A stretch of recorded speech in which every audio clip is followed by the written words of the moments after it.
¿Qué es secuencia libre? Es la manera fácil, rápida y moderna de escribir y leer música, cuya creación se basa en: primero, la enseñanza. La relación diaria de su creador, Ernesto Rueda, con la enseñanza musical a niños y jóvenes. Inconforme con los pocos resultados de los métodos tradicionales de instrucción y buscando la mejor forma de transmitir la comprensión y afición a la música. Segundo, sistema MIDI. Es una pauta tecnológica que describe un lenguaje, sirve para que varios instrumentos musicales electrónicos, computadoras y otros dispositivos relacionados como secuenciadores, al conectarse logren comunicarse entre sí. Secuenciador.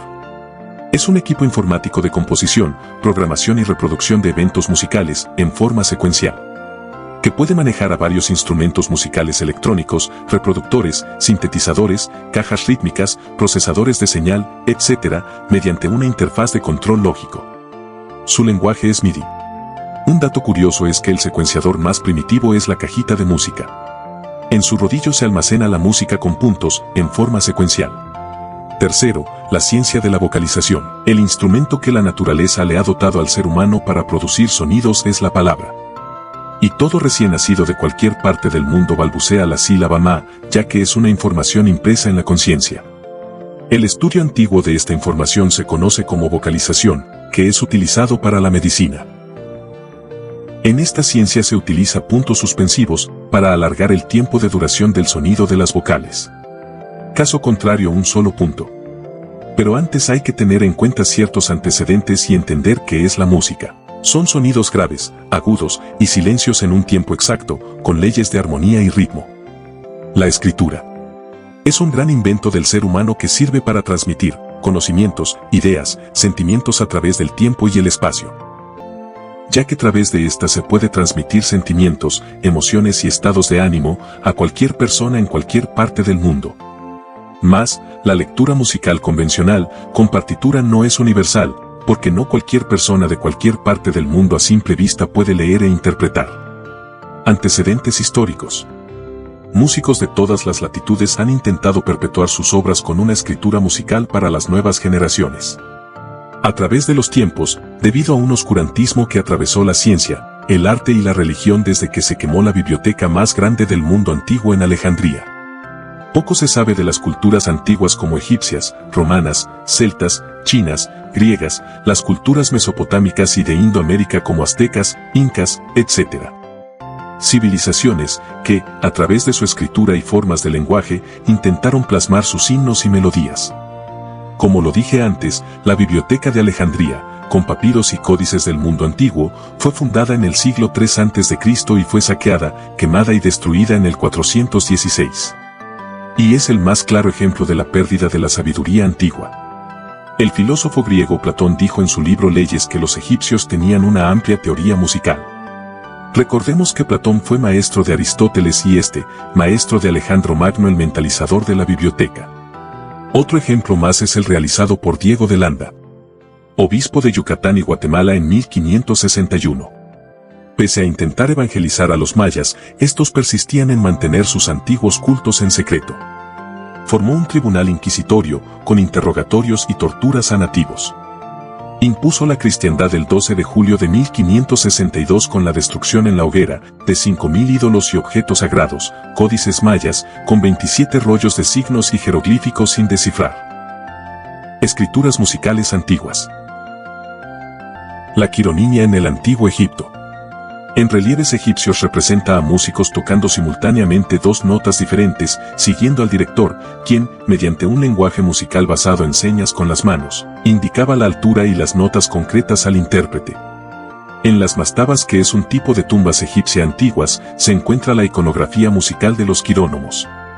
Es un sistema de lenguaje musical que actualmente ignoramos. En Mesopotamia la música era religiosa con una riqueza de voces y sonidos. Sus dioses eran simbolizados como instrumentos musicales. En el 1950, zona de los Hurritas se halló tablillas cuneiformes de arcilla, excavando en el Palacio Real de Ugarit. 20 años descifrando las tablillas, se pudo conocer la canción escrita y encontrada más antigua del mundo e instrucciones de cómo interpretarla en arpa o lira. Se calcula su antigüedad de 3.400 años y se trata de un himno dedicado a Nikal, diosa de los cultivos y la fertilidad. En Grecia se halla el epitafio de Seikilos. que es una inscripción hallada en una columna de mármol construida por el rey Seikilos para su esposa Euterpe, cerca a Éfeso, Turquía. Es una canción melancólica, que fue descubierta en 1883 y desapareció en 1922 durante el Holocausto de Asia Menor. Luego se reencontró, rota en su base, en poder de una mujer del sector, talada su base y usada para apoyar una maceta. Hoy está en el Museo Nacional de Dinamarca. El makam arábico. El makam significa rango, que es el sistema de modos melódicos tradicionales, un tipo de melodía. Es una herramienta de improvisación que define el desarrollo de una pieza de música siguiendo patrones y alturas. Hay más de 70 makams y no incluyen el componente rítmico. Las escalas de makam están hechas de series más pequeñas de notas consecutivas, tienen una melodía reconocible y expresan un ambiente distintivo. Tales series son llamadas jins, que significan género o tipo. En la mayoría de los casos un jins está hecho de 3, 4 o 5 notas consecutivas. Neumas. Neuma significa suspiro, son signos gráficos que indican al ejecutante el sonido que debe tomar la línea melódica. Los primeros manuscritos datan de los siglos 8 y 9 hallados en Aquitania, que son signos de puntuación similares a los de nuestra escritura. Se situaban arriba de cada sílaba del texto. Por ejemplo, la coma significaba ascenso al agudo, el punto, descenso, el clivis, con acento, un ascenso seguido de descenso. Luego, fueron utilizados otros signos y se llegó a 8 neumas básicos que, más otros signos, dan precisión a la interpretación. Gongche. Es una notación de música para guqin, cítara china.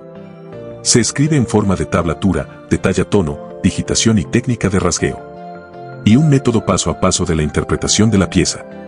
Los primeros ejemplos de tablaturas impresas que se conservan datan del siglo XII. Un ejemplo es Yesidia o Youlan, canción que significa orquídea solitaria en tableta de piedra, fue compuesta durante el siglo VI y es posiblemente la pieza más antigua sobreviviente escrita en Oriente. La tablatura. Son escrituras especiales para ciertos instrumentos y que, a diferencia de la notación musical corriente, presentan solo las posturas en el instrumento para interpretar la melodía y no las duraciones de los tonos. Son relativamente fáciles de leer y de entender. La primera aparición de tablatura data del 1300 en Europa.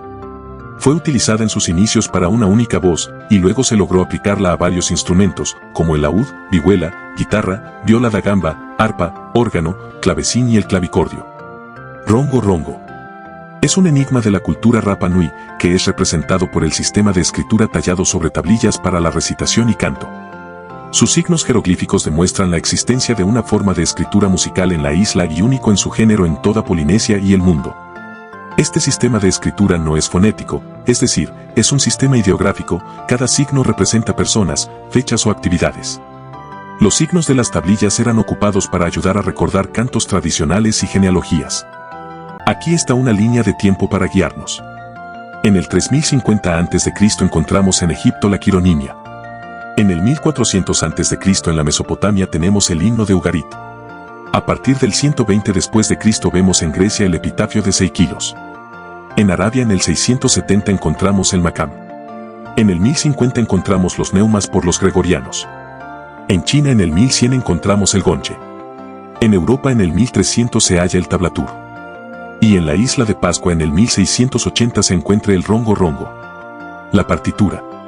La partitura fue atribuida a Guido de Arezzo, profesor de coro del 992 hasta el 1050. Estudió en el convento de Pomposa y enseñó un método para aprender cantos gregorianos en menor tiempo. Esto le tomó la discordia de otros frailes, por lo que decidió ir a la ciudad de Arezzo, donde escribió su tratado musical de Microlobus.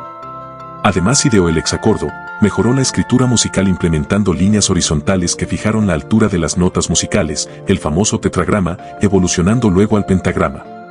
Bautizó las notas del solfeo, basado en las primeras sílabas de cada estrofa del himno Iudi Juan Laxes, himno a San Juan Bautista. Cada frase empezaba con una nota de la escala, para recordar las notas, de esta forma creó una técnica asociativa. Luego, fue cambiada la nota ud por do. El código exclusivo.